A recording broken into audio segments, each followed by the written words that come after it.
A big contributing factor to the country's electricity crisis is the municipal debt that's owed to Eskom. Part of the problem is a culture of non-payment in many communities. By March this year, municipalities owed 57 billion rand and counting to Eskom. Treasury's Municipal Debt Relief Initiative set out a list of steps that they needed to take to clear that debt to qualify to have a portion of it scrapped, and also stipulating that they collect service charges from their customers. But tonight, Eskom Gauteng joins us to share how the debt defaults of two major metros in the province are affecting its ability to operate. And Amanda Qithi from Eskom, who is the Eskom Gauteng Spokesperson, joins us. Amanda, good evening, and thank you for your time. So the cities of Tshwane and Ekurhuleni owe collectively almost 5 billion, 4.7 billion rand. Tshwane carrying the bulk of that debt at 3.2 billion rand. How much is all this non-payment affecting Eskom? Good evening, Iman, and good evening to Bongiwe and to your listeners. As we've already said, that the two municipalities between themselves, they owe us about 4.2 billion rands. It really has a huge impact on us as an organization in terms of financials and also in terms of our sustainability, because, if we've provided the service and the municipalities do not pay for what they've used, then it means we are also unable to do certain things. For example, we need to ensure that we conduct maintenance. We need to ensure that we purchase certain infrastructure just to make sure that we continue to provide reliable supply of electricity to the municipality and to also our Eskom customers. So it really has a huge impact on our financials. And this is not a new situation. We've been here several times over, and it seems as you've been working very hard to get the money out of these municipalities, even threatening Tshwane specifically with court action. 4 months later, are you still planning to take them to court to recoup this debt? Yeah, so with Tshwane, it goes back to 2022. So we've been on this journey for the longest time. We've had several engagements with the municipality, with the mayor as well, just to try and see how best we can assist. But like you say, it has become a legal matter. So we have now embarked on that process. But yeah, it's really just been something that has been ongoing with the city of Tshwane. For the month of July and August, they actually did not pay their account. So the current account, which you can imagine for a metro, it's quite high. Hence, they're sitting at 3.5 billion rands in arrears. So just share with us the picture from where Eskom is looking at it about how they've managed to accrue quite such a huge amount of debt. Yeah, so I just want to give you a total overdue debt for Gauteng, the municipality. They're sitting at 11.4 billion rands. And of that 11.4 billion rands, the 3.5 is from the city of Tshwane, and that is just over 2 months. And the city of Ekurhuleni, they're also in arrears with 615 million rands. So, and for metros, 1 month is enough to just really put a huge dent on us as Eskom. Do you believe that they're doing everything possible to settle this debt, or to make some inroads into getting it settled? What we would really appreciate is if they could at least honor the current accounts. If they're not even honoring the current accounts, it's really a problem. And if they are making collections from their customers and they still say that they are unable to pay their current accounts, it's not really indicative of somebody who's trying to do everything they can to honor their payments. So it's really hard, but there's constant engagements with ourselves and with the municipalities. I think we just have to continue to see how things unfold. When ordinary citizens like you or I, but I'm sure we're good, good payers of our debt, and we've got good credit. But if you had to get a call from someone, or if you owed someone money, a debtor or retailer or whomever money, they call you, they have a conversation with you, they get an undertaking from you, and then they hold you to that undertaking. We often talk about Eskom as almost like a generic entity, the municipality as a sort of generic entity. But who are you talking to in these cities? Who do we also need to be speaking to, and in fact we are going to have two conversations just now between Tshwane and Ekurhuleni about how they got into the situation and what they will do about it. But when you get around the table to ask about this money that they owe, what do you hear? So with the individuals that would really on a day-to-day operations that we would engage with would be the municipal managers, would be the CFO, and then when we then escalate, if we're not getting any joy from the municipality, we would then involve the mayor. To try and assist in resolving this. I mean, I see you've got the MMC, Peter Sutton. We've actually also had engagements. I think we have written to his office together with the mayor. And I see also you've got the MMC, Nkululeko Dunga, which I don't recall us having engaged. But we definitely engage with the municipalities, the CFO, and also we would request intervention from the mayors of the two municipalities. Would you say they're involved and they're sincere and they, they're right there with you in terms of making sure that they try and recoup this money and then pay it over to you? Well, I mean, they would make promises that they would, but I think with the history that we've seen, I mentioned with the city of Tshwane that it dates back to 2022. So it's just been an ongoing issue with the city of Tshwane. And with the city of Ekurhuleni, I mentioned that they're in areas sitting at 615 million rands. So, and with, if I may also just say, with the city of Ekurhuleni, it used to be an issue around that they wanted us to make sure that the payment is done over 30 days because it used to be 15 days from the date when we issue the bill. We extended that to 30 days, but you still find that they're actually paying the bill very late, even though we've extended from 15 to 30 days. And as I mentioned, the city of Ekurhuleni is in areas with 615 million rands. Amanda, it sounds like they're just paying lip service. Would you concur with that? Well, if you look at our records and our books, it's not satisfactory. They're not meeting the electricity safety agreements that they've signed. So it's definitely really affecting us and our liquidity as an organization. All right, Amanda Qithi, thank you very much for joining us. Amanda is the Eskom Gauteng spokesperson. Let's stay with this issue and get some answers now. We're speaking to Nkululeko Dunga, Ekurhuleni Finance MMC, and Peter Sutton, Tshwane Finance MMC. Thank you so much to you both for your time. Eskom says that you're disingenuous, and I'm going to start with you, MMC Sutton.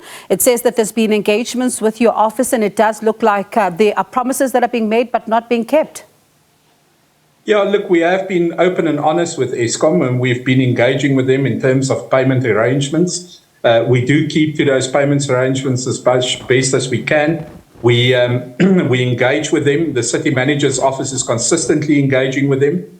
So does the mayor's office. And we've had numerous meetings with them where we've explained the situation and what we are doing to rectify it. We do pay late. And it's not something we agree with. And we're certainly not putting the blame for that at Eskom. We need to get our collection rate up. We have a timing difference in our collection, and we need to fix that. We don't have any capital reserve that we can finance it. But in terms of the payment arrangements that we agree with them, we do keep to them as we can. Before I move on to you, MMC Dunga, I'm going to stay with that, MMC Sutton, because Eskom says that you are collecting, but you're not paying. Well, look, that is true. We are collecting, but we're not collecting enough. The payment rate in the city of Tshwane on the current level is very low. It's as low as under 60%. And therefore, in terms of the collection rate, we're not collecting enough cash to pay them. And that's why we enter into a payment arrangements. On average, it takes about 90 days for us to collect on the revenue. And as the lady has pointed out from Eskom, their account is a 30-day account. It used to be a 15-day. They've changed it, and we can't meet the payments quick enough. I'm going to come back to the not enough cash being, collected to pay. There's something I want to canvass with you there, MMC Sutton, but I'm going to bring in MMC Dunga into this conversation. And one of the things that Eskom is saying is that 615 million rand in arrears, and there's been a regression from your end, even when they've tried to make the payment arrangements from the 15 days to 30 days. What's going on? No, thank you very much. just like to thank you for giving us the opportunity to actually address some of these concerns. And, as the People's Government, the first thing that we ought to say is that we remain committed in ensuring that there is stable state-owned enterprises, particularly those that render services that are required for the state to function and to optimally function. And in this case, Eskom. So in no way want to find ourselves as the city as a contributing factor towards a dysfunctional Eskom that we now find ourselves with at a national level. And with that being said, is that we always, at all means, ensure that we comply to any requirements that Eskom would have given us in ensuring that they remain as stable as they can be. Now, it's also disingenuous for Eskom to now come and say that we're actually in arrears worth about 600 million when they've just released a media statement that speaks to about 1.5 billion. That was what they alleged to have been a debt that at that point would have been attributed to being a debt and therefore in arrears. Mm-hmm. We still maintain it gave us a bill of 1.5 in terms of the consolidated statements for the month of September, which they gave to us on the 3rd of October 2023. And this particular statement is due on the 28th of October. And it's also not an agreement that they've come to reach with us in terms of the 30-day period. It's in line with the MFMA, but they've always just engaged us to ensure that we pay our accounts every 15 days. And, in understanding the financial constraints of municipalities, it's not something that is cast on stone for any municipality to actually pay within 15 days, as hence we have opted to now go back to the agreement that speaks to the 30 days as opposed to the 15 days because of cash flow issues that are actually a challenge throughout all municipalities and even state-owned enterprises themselves. What we can acknowledge to a certain degree is it's a back and forth between ourselves and Eskom to the tune of 180 million, which they attribute to interest due to one, previous late payments, but number two, also attributed towards the late payments after the 14 days that was initially what we were subjecting ourselves to as the city, as opposed to the 30 days. So there's no issue of historic debt in Ekurhuleni? Not as far as we know at this point. But of course, there are those certain instances where we are engaging with them in terms of trying to reconcile. But it's not as it is made out to be in this case. What Eskom ought to also understand is that as a municipality, and as a service provider of electricity ourselves to the people of City of Ekurhuleni, we are customers, and we cannot allow a situation to be treated as though Eskom is doing us a favor, when in actual fact we are a bulk service customer to them who inject a lot of capital amounting to almost but currently, I'm gonna come back there. Pardon me, MMC, for cutting in there because we don't have a lot of time. But I'm gonna come back to that point because as much as your customers, you're talking about this bulk, but you're not paying. So if you're not paying, then what does it mean? Is it still the money that is going to come in? But I'm gonna come back to that. I'm gonna give you a chance to respond in just a moment. But MMC Sutton, I want to come back to you because you're saying that there's not enough cash that is being collected in order to pay. In some of the instances that we've seen, even in the city of Tshwane, for example, is that you as a municipality would then be cutting off people who are owing lesser amounts of money. People who are owing hundreds of thousands of rand sometimes don't even get cut off. And those are the people that should be injecting the money back into the city's coffers. Absolutely, you're 100% correct. And that's part of our problem that we face. We look at our debtors book, for instance, and if you look at the amount in the debtors book that we have financed Eskom, I mean as the municipality that we've paid, is over 5 billion. And we do have a problem in collecting. We do have a culture where people don't pay. We do have the Tshwane Yatima campaign where we try to ramp up the cash collection. But historically, we have a very, very bad culture of payment in the city that we are working to change. And I think the representative of Eskom is maybe referring to these discussions that we've had since last year about the efforts that we are trying to implement and to enforce so we can change this culture of payment. But as I mentioned, we don't have that. Is it also because your own employees do not want to collect? Because it cannot only be a culture of non-payment, but if you're having a problem with collection, then it means something is wrong with the staff as well. Yeah, look, we do monitor that very closely with various oversight meetings, and I can say to you that even during this time with this unprotected strike action we had in the city of Tshwane, the contractors was working for collection, the revenue team have been working, but we do have obviously problems with corruption in the system. We have the problem with technical faults in our own system, especially when it comes to metering and so forth. And then, of course, we also just have this culture where what you collect in the 1 month in arrear in the current month just goes back into your debtors book, and that's the culture that I'm speaking about. Sure. So, no excuses. We know that's putting a lot of pressure on Eskom. We're not oblivious to that, and I'm very open about that. We're not in a fight with Eskom from our side. We owe Eskom. We should pay Eskom. We must pay them, and that has a ripple effect. Eskom has work to do, and if we don't pay, that affects them. It does sound like there are deeper issues that we might need to talk about here, especially even from a community perspective. But MMC, we're out of time. In about 20 seconds, I'm going to give you this time because you're saying you're supplying Eskom and you are customers. You're bringing business to Eskom, but Eskom is saying you're not paying them.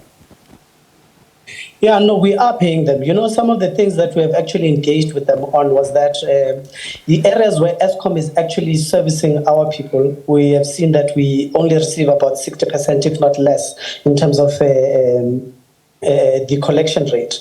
And some of our interaction with Eskom is to say that give over the responsibility of the distribution and the management of electricity in those areas to the municipality itself, so that we can exercise credit control measures in those particular areas. But we do lose about 15% of our own electricity that we would have bought from Eskom in itself through technical losses and any other losses.